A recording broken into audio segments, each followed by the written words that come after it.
Shalom, Bapak Ibu. Kali ini saya mau bahas mengenai kitab keempat Esra atau dua Esdras. Ini, ya. Apa itu kitab keempat Esra atau kitab dua Esdras itu, Bapak Ibu ya? Kitab keempat Esra yang di dalam versi Latin itu disebut dua Esdras. Itu adalah kitab apokaliptik yang tidak termasuk di dalam kanon Alkitab Ibrani maupun sebagian besar Alkitab Protestan, tetapi terdapat di dalam apokrifa Alkitab versi Vulgata Latin dan digunakan oleh beberapa tradisi gereja Ortodoks dan Katolik Roma di dalam konteks non-kanonik ini, ya.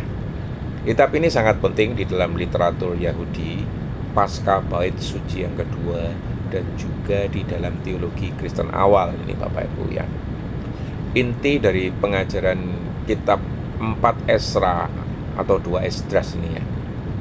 Kitab ini berisi 7 penglihatan yang diberikan kepada Esra ya, seorang tokoh yang juga muncul di dalam kitab Esra di dalam Alkitab.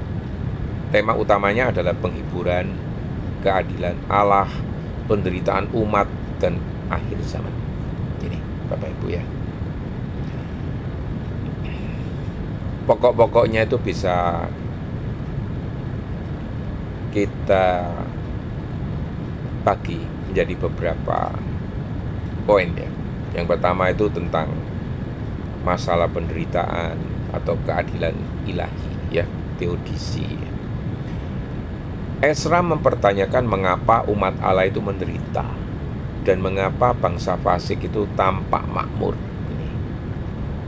Allah menjawab bahwa rencananya tidak dapat sepenuhnya dipahami oleh manusia dan dunia ini sedang mengalami proses menuju penghakiman. 4 Esra 8 ayat 1 menyatakan, dunia ini telah diciptakan untuk banyak orang, tetapi dunia yang akan datang hanya untuk sedikit orang. Apalagi yang terkandung di dalam kitab ini? Wahyu tentang akhir zaman atau eskatologi. Kitab ini menggambarkan akhir dunia, kedatangan Mesias, kebangkitan orang mati, dan penghakiman terakhir. Ini juga dijelaskan bahwa masa dunia ini akan segera berakhir dan umat yang setia akan masuk ke dalam dunia baru yang kekal. Penekanannya hanya atau terfokus pada pertobatan dan kesetiaan ini. Mesti penderitaan besar melanda. Umat dipanggil untuk bertobat, setia dan bersabar. Esra sendiri digambarkan sebagai pengantara umat ya, memohon belas kasihan dari Tuhan. Di sini juga digambarkan visi tentang wanita dan kota Sion, yaitu di dalam pasal 9 sampai 10. Esra melihat seorang wanita berkabung yang kemudian berubah menjadi Yerusalem sorgawi ya, melambangkan perubahan dan pemulihan umat Allah ini. Dan intinya ada pengungkapan rahasia Tuhan, yaitu di pasal 14 Bapak Ibu. Di mana di sini Tuhan itu memerintahkan Esra untuk menuliskan 94 kitab. 24 kitab untuk umum ya, menunjuk ini kitab-kitab ini menunjuk pada Tanak ini ya. Dan sisanya yaitu 70 kitab itu sifatnya rahasia. Diperuntukkan hanya untuk orang-orang yang bijak dan benar, menyiratkan adanya pengetahuan rohani yang lebih dalam atau gnosis bagi yang setia. Jadi ada 5 tema utama dari kitab 2 Esdras ini. Yang pertama, tema keadilan ilahi. Allah adil walau manusia tidak memahaminya. Yang kedua, tema akhir zaman. Dunia ini sementara, yang kekal akan datang. Yang ketiga, tema pertobatan. Umat dipanggil untuk bertobat dan berharap. Yang keempat, tema wahyu dan pengetahuan. Ada pengetahuan tersembunyi bagi yang layak. Yang kelima, tema peran Mesias. Seorang pemimpin akan datang untuk menghakimi dan menyelamatkan umat pilihan. Sebagai catatan tambahan ya, bahwa nama Ezra di sini tuh sering disamakan dengan Esdras ya, seorang iman dan ahli Taurat. 4 Ezra sangat mempengaruhi literatur apokaliptik Kristen awal dan pemikiran eskatologis seperti di dalam kitab Wahyu nih Bapak Ibu ya. Berikut ini adalah ringkasan naratif per pasal dari kitab 4 Ezra atau 2 Esdras ini, dibagi berdasarkan penglihatan dan bagian utama kitab ya, beserta pesan-pesan yang bisa dijadikan bahan renungan ya, studi Alkitab atau khotbah Bapak Ibu ya. Ringkasan naratif per pasal 4 Ezra 2 Esdras, pasal 3 sampai pasal 14. Sebetulnya kitab ini ada 16 pasal Bapak Ibu ya, tapi ini hanya dibahas secara naratif dari pasal 3 sampai pasal 14. Karena apa Bapak Ibu? Karena pasal 1 dan 2 juga pasal 15 dan 16 itu umumnya dianggap sebagai tambahan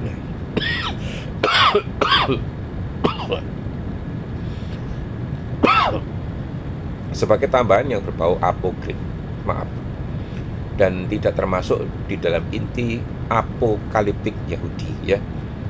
Nah, ini bagian inti dari pasal 3 sampai dengan pasal 14. Saya mau bahas dulu dari pasal 3 sampai pasal 5. Ini singkat saja Bapak Ibu ya, yaitu penglihatan pertama, penciptaan, kejatuhan, dan penderitaan umat. Pasal 3, Ezra menangisi kehancuran Yerusalem dan mengadu kepada Tuhan, mengapa umat pilihannya menderita sedangkan bangsa fasik tampak berjaya. Ini pasal 3. Di pasal 4, malaikat Uriel diutus untuk menjawab. Ia mengatakan bahwa manusia tidak bisa memahami rencana Allah. Ia pakai analogi laut dan pohon. Ciptaan punya tempatnya masing-masing. Kesabaran dan iman dibutuhkan. Ini. Di pasal 5-nya, tanda-tanda akhir zaman mulai dibicarakan. Wanita akan melahirkan prematur. Bulan bersinar terang seperti matahari. Tempat suci tercemar dan kebenaran akan tersembunyi. Ini. Renungkan Bapak Ibu ya. Ketika keadilan tampak jauh, tetaplah percaya pada rencananya ini. Ya. Nah, penglihatan yang kedua Bapak Ibu, akhir zaman dan penghakiman. Ini di pasal, kalau tadi 3, 4, 5, ini 6, 7, 8, 9. 6, 7, 8, 9. 6 sampai 9 Bapak Ibu ya. Pasal 6. Dunia ini ada ujungnya. 6.000 tahun telah berlalu dan karena ujung zaman sudah dekat, Tuhan menyimpan waktu di dalam kendalinya. Di pasal 7, deskripsi jalan sempit menuju kehidupan ya, menuju ke jalan yang benar itu sulit dan penuh ujian. Sedangkan yang jalan menuju ke kebinasaan itu luas. Ada penghakiman setelah mati. Di pasal 8, hanya sedikit yang diselamatkan. Ezra kembali sedih dan Tuhan menegaskan pentingnya kesetiaan dan pertobatan. Di pasal 9, akhir zaman ditandai dengan kekacauan alam dan sosial. Saat itulah orang benar akan diselamatkan, kesetiaan diuji. Renungannya Bapak Ibu, jalan yang sempit justru menuju kepada kemuliaan. Penglihatan yang ketiga cuma satu pasal, di pasal 10, yaitu tentang wanita dan kota Sion. Pasal 10, Ezra melihat wanita menangis atas anaknya yang mati. Wanita itu berubah menjadi kota besar, simbol Yerusalem sorgawi yang akan dipulihkan. Renungannya singkat saja.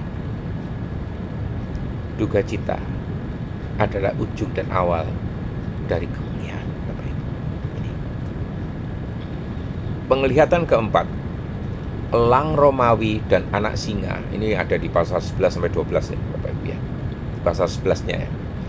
Ezra melihat elang besar dengan banyak sayap dan kepala, melambangkan kekaisaran Romawi yang menindas dunia. Di pasal 12-nya, seekor anak singa, ini simbol Mesias Bapak Ibu, muncul dan menghakimi elang. Penindasan bangsa fasik akan berakhir. Kerajaan Mesias akan menggantikan Roma. Renungannya, tentu saja Tuhan bangkit untuk menghakimi penguasa-penguasa dunia. Penglihatan kelima, Bapak Ibu. Seorang pria muncul dari laut, pasal 13. Seorang pria keluar dari laut. Laut ini adalah lambang kekacauan dunia, Bapak Ibu. Jadi seorang pria muncul dari kekacauan dunia, memimpin awan-awan, dan mengalahkan semua bangsa fasik dengan firman-Nya. Ini adalah figur mesianik yang membawa penghakiman dan keselamatan. Ya, tentu saja renungannya, ini pas renungannya Bapak Ibu ya, renungkan bahwa anak manusia itu datang dengan kuasa dari surga. Penglihatan yang ke-6 Bapak Ibu, pewahyuan kitab dan masa depan. Ini ada di pasal 14 ya. Pasal 14-nya, Ezra mendapat tugas untuk menuliskan 94 kitab tadi, seperti sudah saya jelaskan di atas ya. 24 kitab itu untuk umum ya, seperti semacam kitab Ibrani ya, dan 79 kitab lagi adalah kitab rahasia untuk orang bijak ini. Ia minum cawan kebijaksanaan dari Tuhan dan menuliskan kitab-kitab tersebut selama 40 hari dibantu oleh 5 juru tulis Bapak Ibu ya. Renungkan Bapak Ibu ya. Ini renungan yang terakhir Bapak Ibu. Rahasia Tuhan hanya disediakan bagi yang setia. Itulah deskripsi singkat mengenai isi dari kitab 2 Esdras atau kitab Ezra yang keempat ini Bapak Ibu. Ini memang bukan sebuah kitab kanonik ya Bapak Ibu ya. Ini kitab apokrifa Bapak Ibu ya, tapi semua itu bisa dibaca untuk meluaskan pengetahuan kita. Bukan ini kitab yang tidak selayaknya atau dan lain sebagainya, bukan Bapak Ibu ya. Kita kalau mau meluaskan wawasan pemikiran kita ya, terbukalah hati ya. Bukalah semua pemikiran. Bukan menelan mentah-mentah semua yang diberikan, tidak Bapak Ibu. Cuman ya, cobalah kita bersikap bijak dan dipenuhi hikmat untuk bisa menilai semuanya itu dengan hati yang tulus dan penuh ketaatan. Sekian Bapak Ibu. Semoga Tuhan memberkati Bapak